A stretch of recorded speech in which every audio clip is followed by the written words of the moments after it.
All right, thank you very much. Welcome to my presentation, where I will be talking about how to take your renders in Houdini to the next level. Can I ask first, who's using Houdini on a regular level or basis? Okay, so who never used Houdini? Some. And who wants to learn Houdini? Perfect, so you're in the right spot. The good news is that Houdini is easier to learn than ever. There's more and more tools. There's more and more tutorials than ever, thanks to guys like these two. And all beginning is hard, and there are a lot of things I wish I would have known when I started using Houdini. So today I want to show you how I would have wanted to get started in Houdini.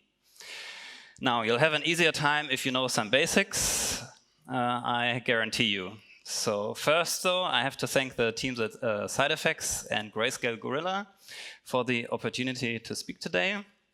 In the first part, I want to show you how to get started and give you a rendering quick start. In the second part, I quickly want to talk about a project I had the opportunity to create in preparation for this talk. So first, a little bit about me. I'm a motion designer from Mainz, right in the middle of Germany. I work out of a shared studio space with a number of talented colleagues. This is my website, and this is my current show reel. So let's take a quick look.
Thank you very much. So lots of the shots in there were for the fantastic guys at Baked in the UK, and since that reel I had the opportunity to work on many more projects with them. Also some cool projects with awesome guys at MMP in Düsseldorf, and this project which turned out quite nice with nice people at Wong Doody in Stuttgart, where I got to add some flowers to some shot material. Last year, the cover for issue 300 of 3D World magazine was definitely a highlight, and also the tutorial series I did for the lovely guys from Entagma. So I do have a background in graphic design and typography, and I love working with motion and sound. And for me, the point where I decided I would fully jump into Houdini was this project, where I had that particular problem of having to turn the mirrors or rotate them around a very specific axis, which I couldn't do in cinema at the time. What makes Houdini so special, in my opinion, is that it allows you not only to create, but also to build, which is a big difference, because it's less about limits and more about possibilities, where the only limit is your knowledge. So here's what you know if you never worked in Houdini. There's different networks or areas where you can do specific stuff, and today we'll be using 3 of them. The first is the objects network, where you build things and set up things like cameras and lights. If you show the operator tree using this button, you see that there are many more areas where you can do different things in. You can quickly switch to these networks here. In the material network, you usually set up your materials. If you hit tab and select the Ars Material Builder, you'll have a Redshift material, a renderer, which you'll most likely already know, and which works exactly the same in Houdini. If we select out, we are in our outputs network, where we set up our renderer and ROPs. So here's the first tip for the day that will make your life much easier, quick marks. So press Ctrl and 3 on your keyboard, go to your materials network, press Ctrl and 2, and now to your objects network and press Ctrl and 1. And from now on, if you press 3, you switch to the outputs or ROPs. with 2 to your materials, and with 1 to your scene. No more pointing and clicking, huge time saver. Now, everything in Houdini is about attributes. Those attributes can be on the points, on the vertices, on the primitives, or on the object itself, depending on where you need them. Flippy, for example, has position attributes and normals on the points, some UVs on the vertices, a material on the primitives, and no attributes or data on the object itself. It's super important to know where your attributes are. If we take a simple grid, for example, assign a random color to the primitives, we can see in the geo spreadsheet down there that they're on the primitives at the moment. We can send these attributes somewhere else, though, by promoting them. So if we promote them to the vertices, our colors still look how they did before. If we promote them to the points, however, they get all blurry. This is because different primitives and vertices are connected to the same point. So all the colors get averaged to one color when we promote them. So what we can do is add a facet sub and set it to unique points. There are now 4 points where every primitives meet, and therefore we can have more than one color in that spot. You can also see this if you enable the display of point numbers without unique points. We have 1 point where the primitives meet. And with unique points, we now have 4 overlapping points in that position so that every vertex has its own point. And something like scaling those primitives would also wouldn't be possible if those primitives share the points. All right, so let's look at how to set up a quick render. For that, we need geometry, optionally some textures, a camera, and some sort of lighting. Let's start with the geo. There's some great options for design-based work on the Grayscale Gorilla website. Simply go to models, select the abstract models, where we have some nice abstract models to play around with. Let's go with this one. Create a geometry object and add a file node, which you used to not have to do, but now you have to add it. Now you find the model you just downloaded. You can use it right out of the box, and it has some nice UVs already, so you're ready to roll. Now we could just work with the geo we have, but then this talk would be over in 2 minutes, so let's quickly build something of our own and learn something in the process. So let's add a circle, set the subdivision to 3, we'll set the uniform scale to 0.0144338. You might ask why, and I'll tell you in a second. Let's add a poly extrude, where we extrude the triangle, make sure you have the back enabled so it's closed on both sides. Let's also output groups for the caps. Now we do need some UVs. Let's add a group sub. Let's change the name to seams and the type to edges. If you activate the handles tool or press enter, you can see that all our edges are selected. Let's add an UV flatten, which is a fantastic sub for UV unwrapping. Let's tell it to use our seams and disable manual layout so our UVs are nicely laid out. Let's also bevel the edges. We check ignore flat edges, although in this particular case it's not necessary. We set the bevel distance to something small like this. Let's also change the divisions to 2. All right, our geo is done. Let's build a little bit more though. Let's rename our geo to geostick and add a second geometry object, which we name geogrid.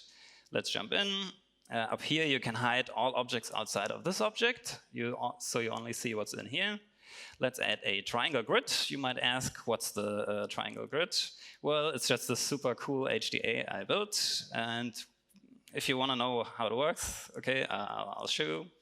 It's basically just this point from volume sub on a grid set to tetrahedral and a triangulate sub to give us this triangular grid.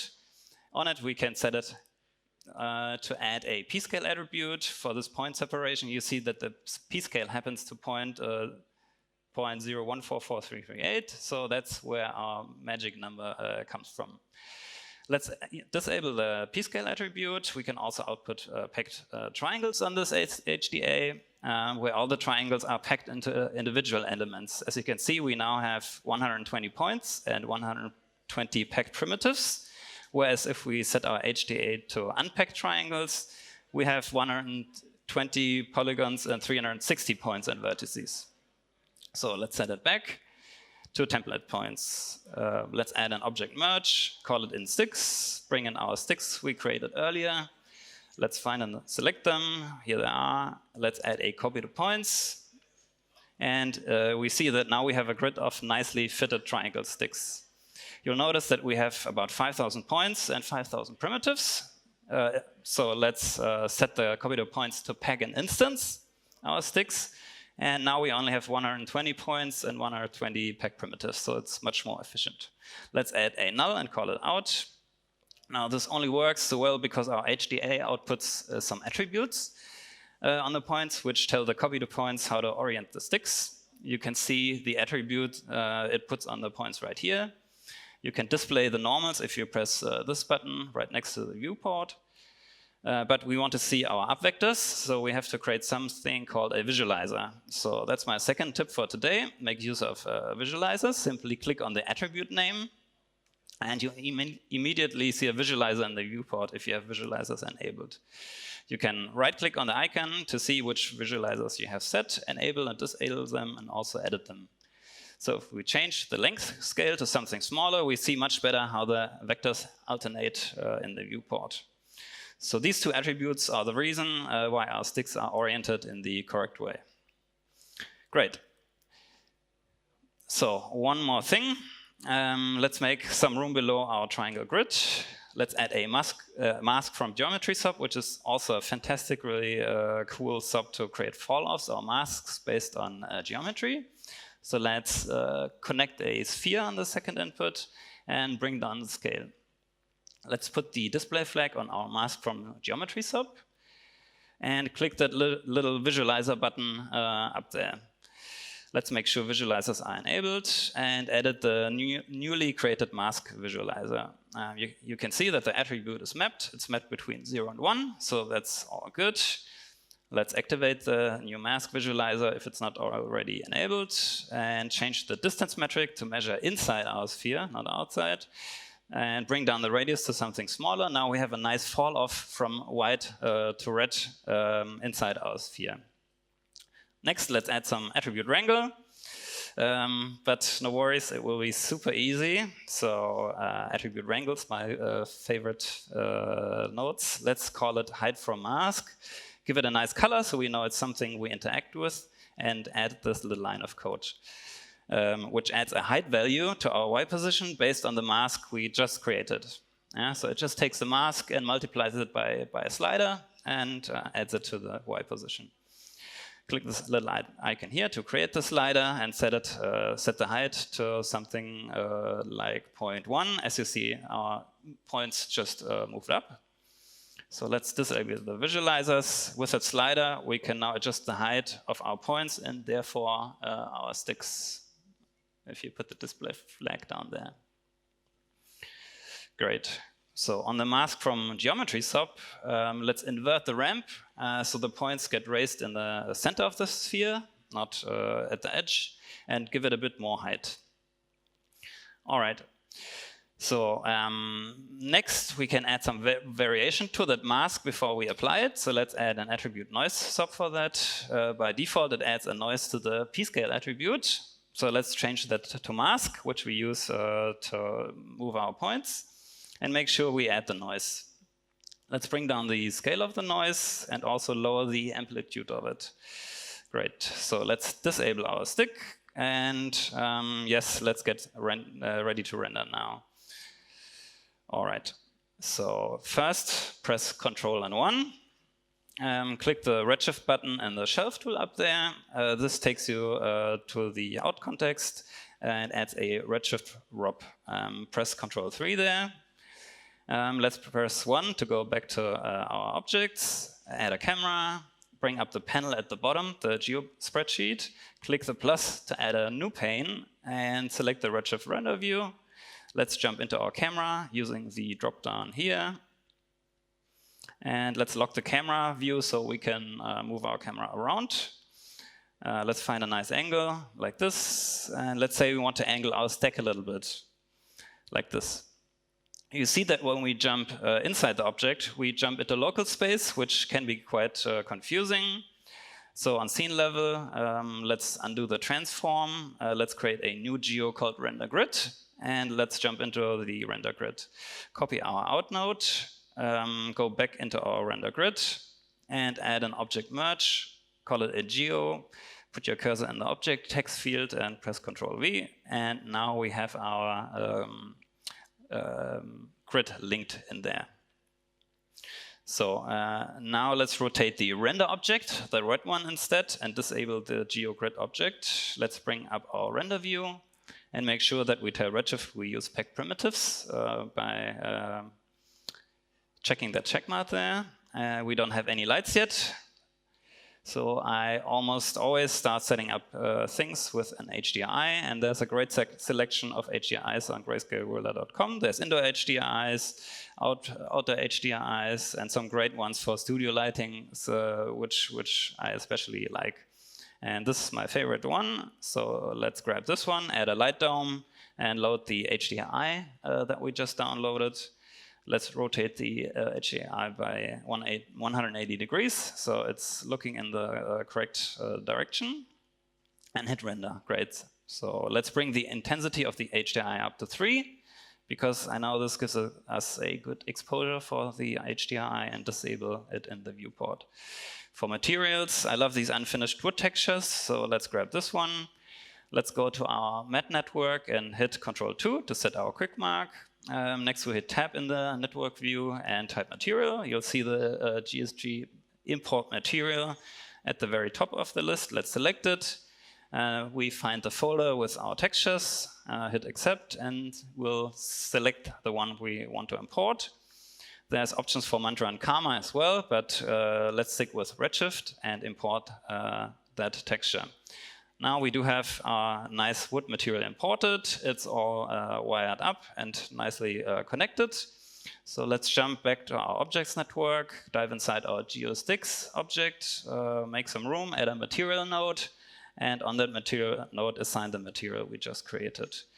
If we open the geo spreadsheet on the lower left, we see that all the material sub does is add a shop material path with a string pointing to the location where that material sits. So it could be anywhere. Let's jump out.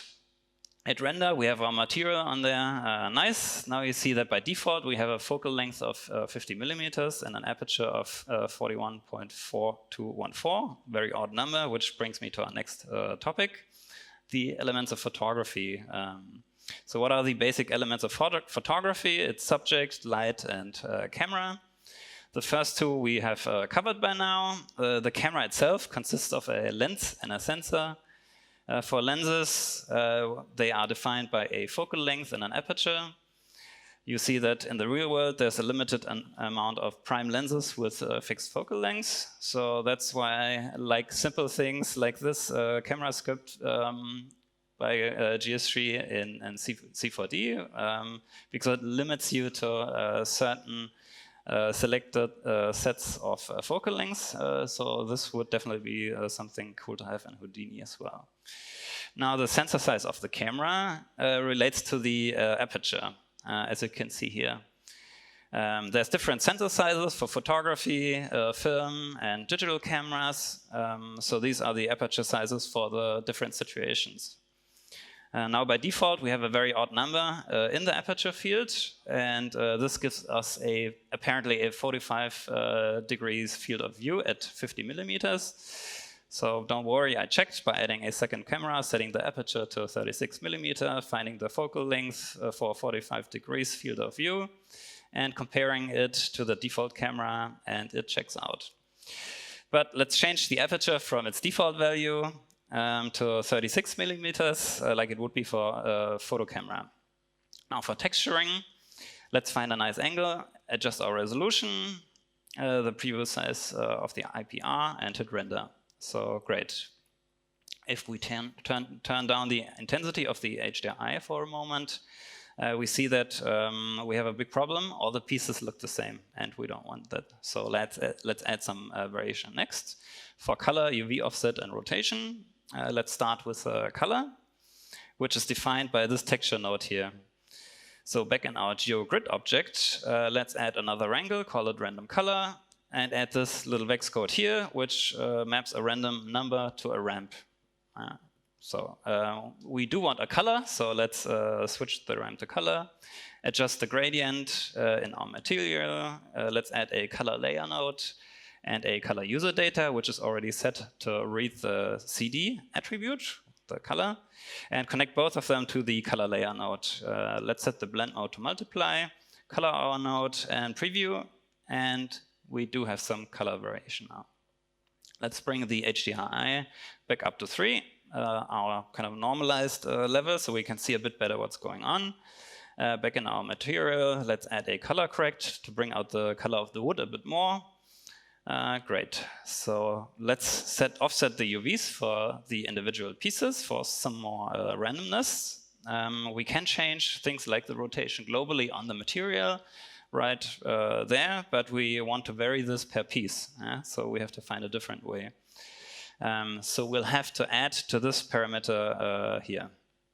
Let's create another wrangle called random UV offset and add this little vex code here where we assign a random number between 0 and 1 to both the U and the V components of a variable that we call UV offset rand, which we'll use in a second. So let's vary the seed. And in our spreadsheet, we can see that we do get indeed different offsets for the pieces.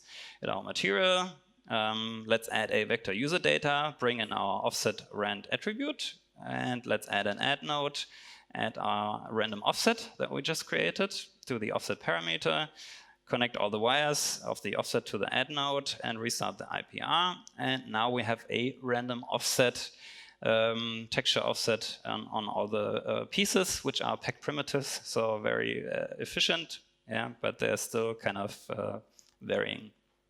2 down, 1 to go. Next, we want to add a random offset to our rotation.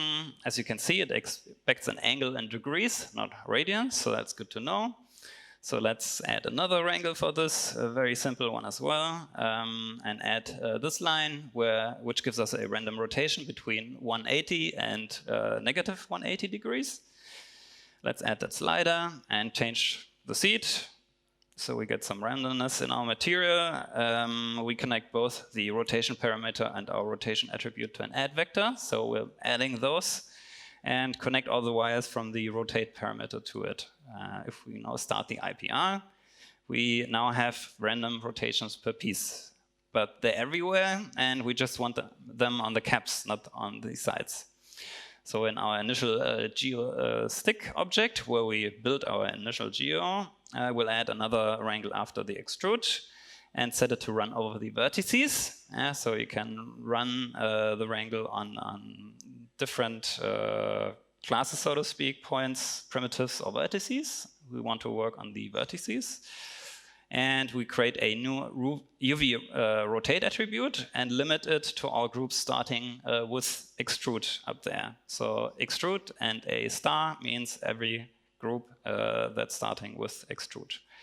Since only our caps are in a group starting with extrude, the attribute will automatically be 0 on the sides, which is not in a group.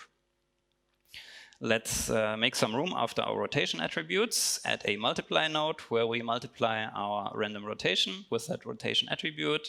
If we start the IPR again, we see that now we have a random rotation on the caps and no rotation on the sides. Let's also add some normals, which we calculate by face area. So we get nice flat surfaces. Nice. We do have one problem though on the beveled edges where the UVs don't look quite right. So let's grab the wrangle here where we set the rotation for the caps and move it after the bevel. So the order of operation is also very important. So now it's looking right. You might have noticed that our material comes with some displacement maps and we want to make use of them. So on our render object, let's turn on tessellation or subdivision and enable displacement down there. If we start the IPR, something is happening, but we get an error message.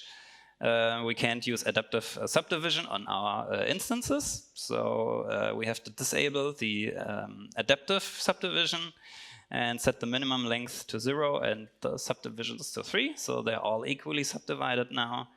And let's restart the IPR. No error message, and it looks a tiny bit better, but still not good. So let's add a wireframe node to our material so we can see what's going on.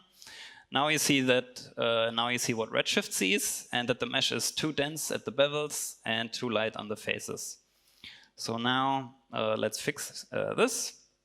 Let's hop in the geosticks object, add a resample after our circle hop, change it to 2 segments per polygon edge. Now let's add a topo build, which is also a fantastic SOP that lets you build geometry. Turn on point snapping, hit enter to enter the handles tool to activate the tool. Now we can quickly build the caps by using the circle as a guide geometry, and it also snaps, the center snaps to the grid. So now we have our cap with quads.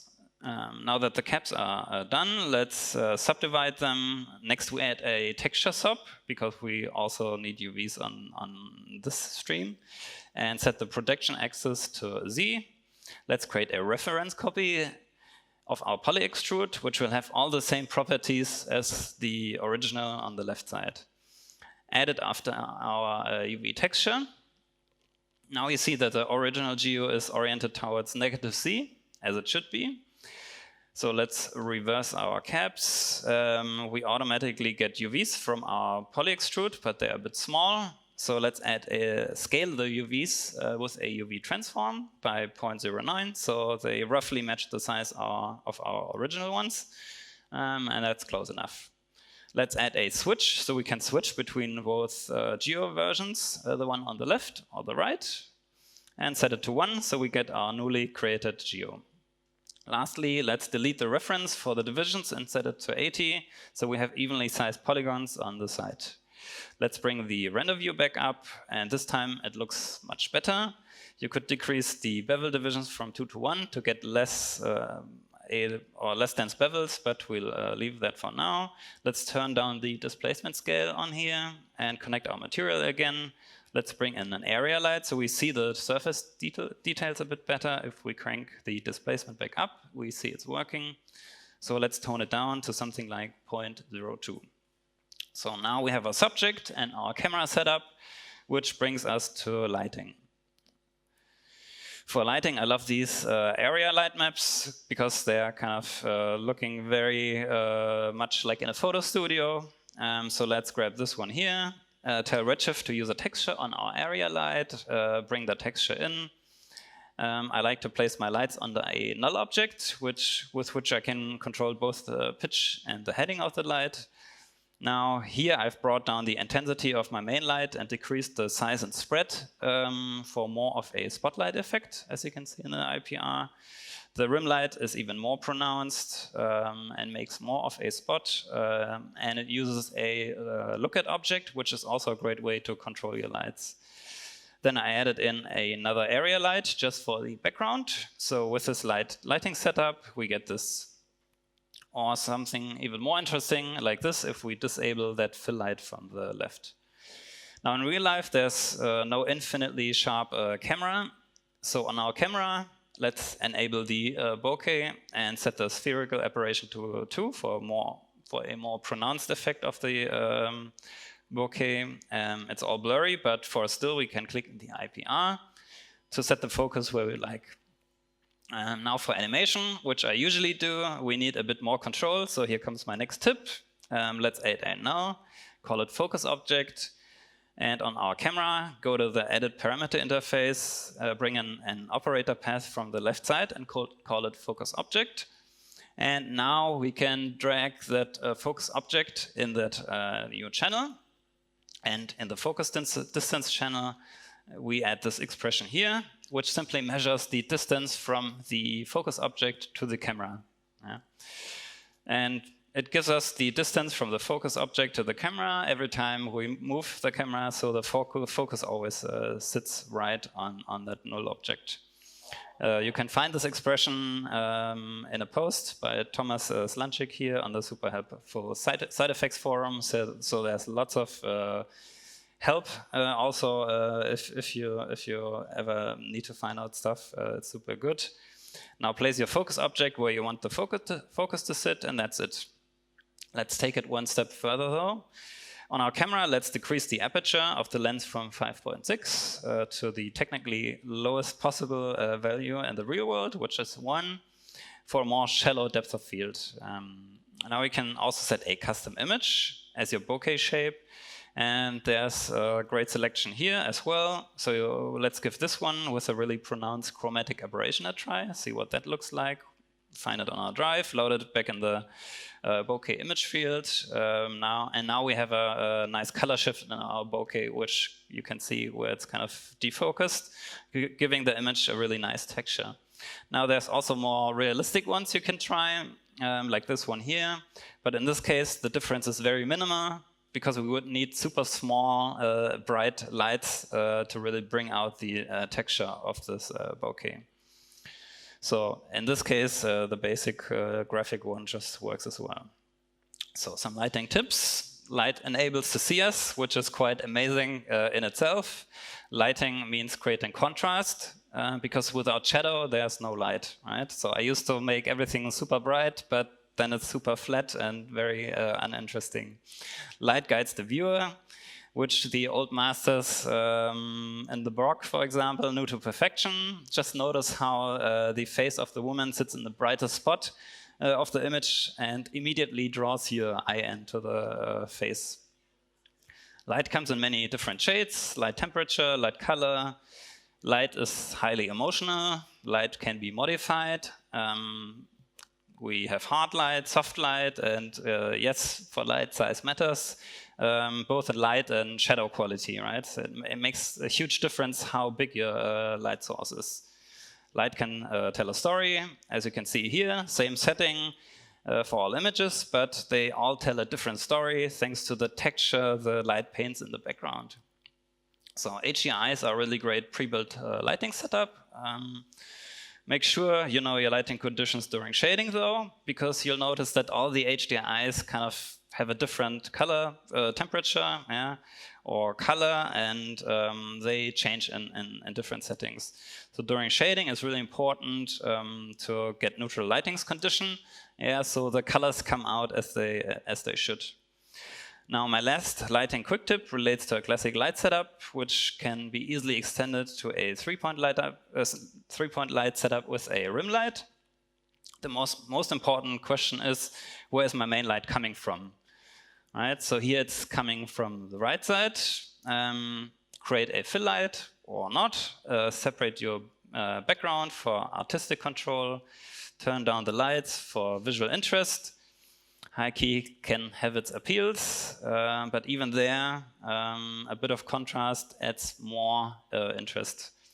So with the exact same setup, you can create low key and high key images. You decide, but don't pick the wrong light setup. I'm just joking.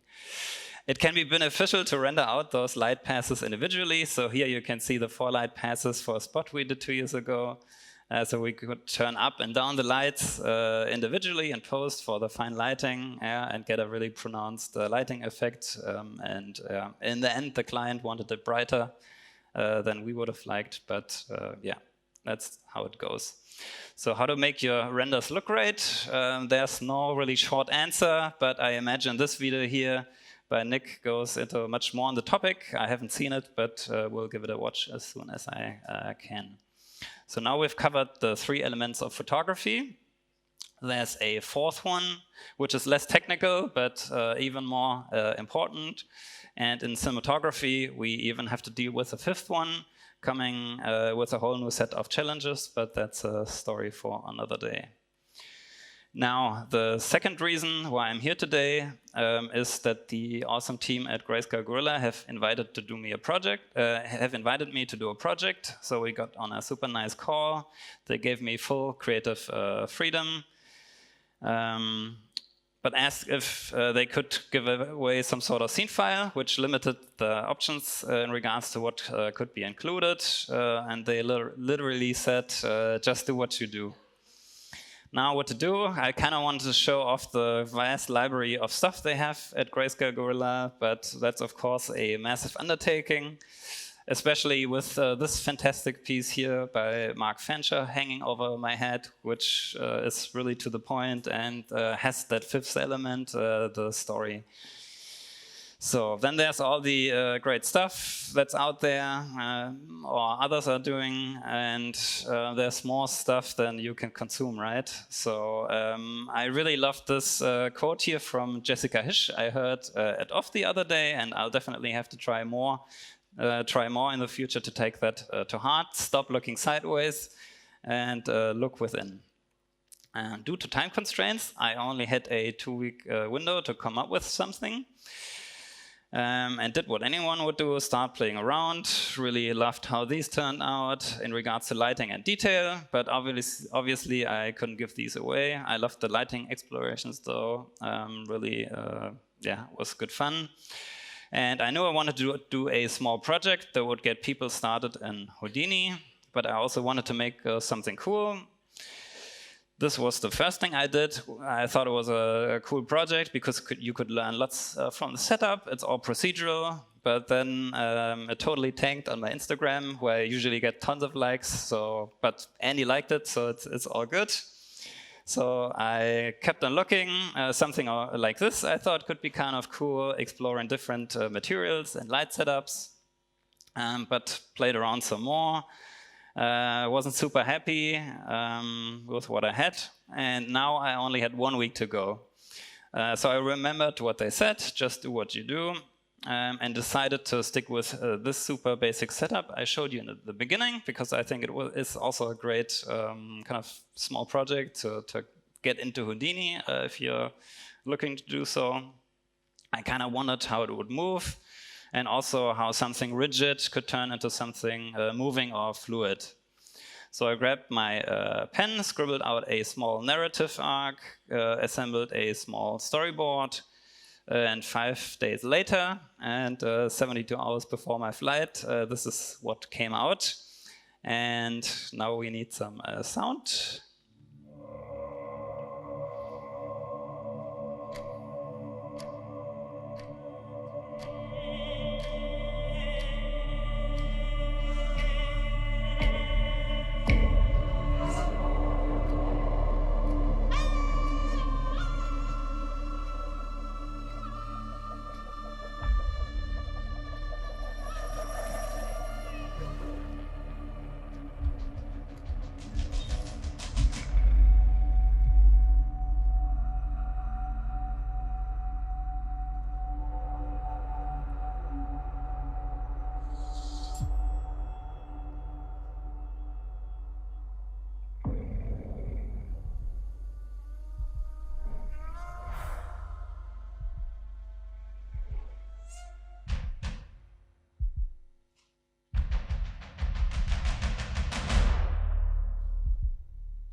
Thanks.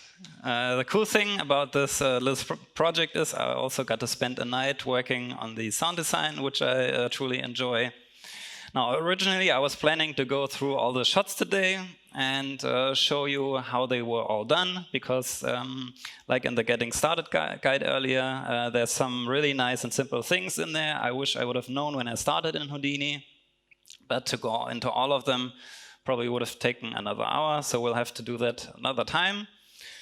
The whole thing is intended as a starter project for anyone jumping into Houdini with some sobs, chops, and particles. Everything's fairly basic stuff with some exceptions. I'll let you guess what they are, but even though there's super simple code in there and some more advanced stuff, so also very nice to get you going. But again, the very good, very good to get started, and everything I would have liked to have known back when I myself started out. So the first shot with the window, our missing piece, we are using motion effects, particles, and a simple particle collision using VDBs. The clock, where we smooth animation using chops, and time offset copies with for each loops. The stick grid, where we offset animation using chops. The reach shot, where we have the triangle grid HDA, use the point relax lerp, the adjust float sob using a line, our camera rig, and a focus object. The spinner build, where we use a rivet for the camera. The carve sob, delete by curve view and rotate vectors. The spinner, where we use light instancing and rotate back primitives. The balance will be roll spheres. I stole from this great tutorial series here on Entagma, and extract a rivet for our spotlight in this shot. The neon lights are a bit, maybe a bit too heavily inspired by this cool piece here by Collective Scale.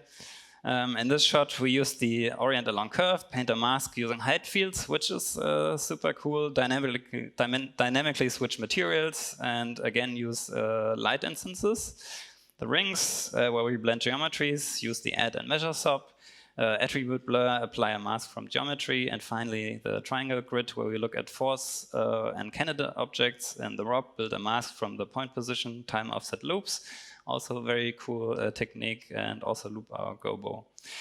All in all, it's a really great project to browse through and get started. And the scene files will be available sometime after this talk is released on the Side Effects YouTube channel, I imagine. So be sure to keep an eye out on Grayscale Gorilla's social channels, because they released the scene files, and create a free plus account on their site to access the files once they're out.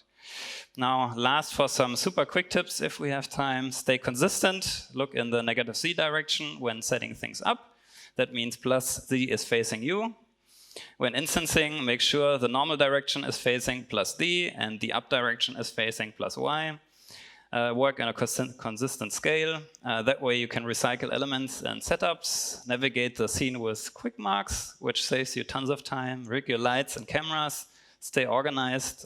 Everyone will thank you later, even yourself. Build and render in separate objects, use out nodes, use render objects, which is a tip I learned from the awesome tutorials here by Stephen Nipping. You can copy a node and paste it into an object merge.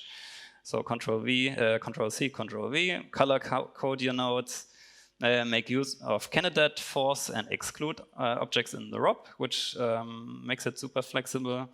Make use of pack primitives, but make sure you tell Redshift you're using them. Use visualizers.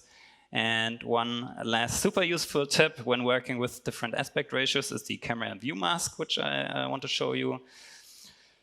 Which gives you a composition cache in your camera view. So on your camera, go to the parameter interface in the upper right, find the view mask folder on the left, drag or add it to the right, like this, apply and accept, and drag the object with your cache in the mask overlay subfield. Like this. If you press D over the scene view, make sure you have the camera view mask enabled.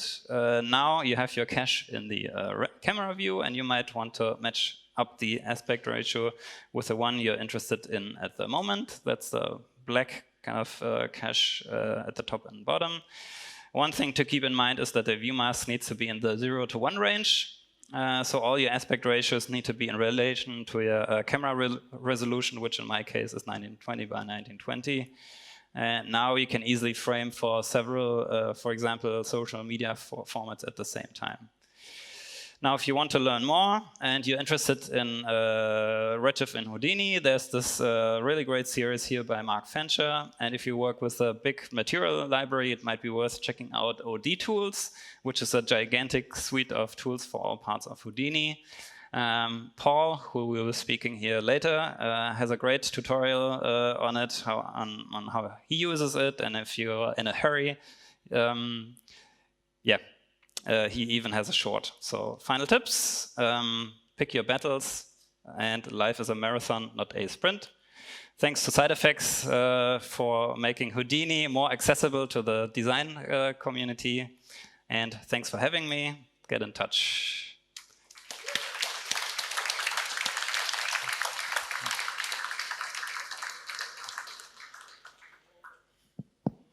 All right, we need to move on to the next presenter, so we don't have time for questions, but Bastian's going to be here. Yes. And some news, we're going to have a social at the end of the day in this space. There's going to be some t-shirts involved and some drinks, I think, maybe. Is there drinks? Probably. Yeah, that's going to be after the last presenter here in this space. So Bastian will be here between now and then, but certainly here for that as well. So thanks for having me. Thank you, Bastian. Thanks.